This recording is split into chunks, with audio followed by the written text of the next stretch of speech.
সাক্ষী ছিল উপস্থিত। ওই সময় যারা সাক্ষী ছিল বিয়ার, যখন টাকা নেয় তার আধা ঘন্টা পরে আমাদের বিয়েটা হয়েছে।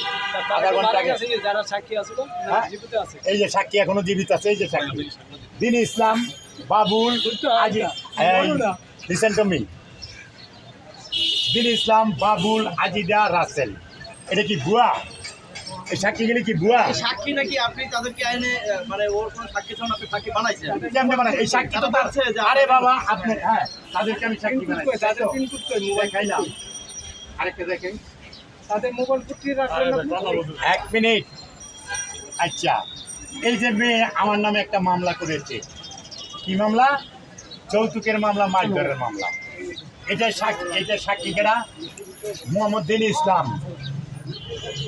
এটা সাক্ষীকে দেখেন, দিন ইসলাম।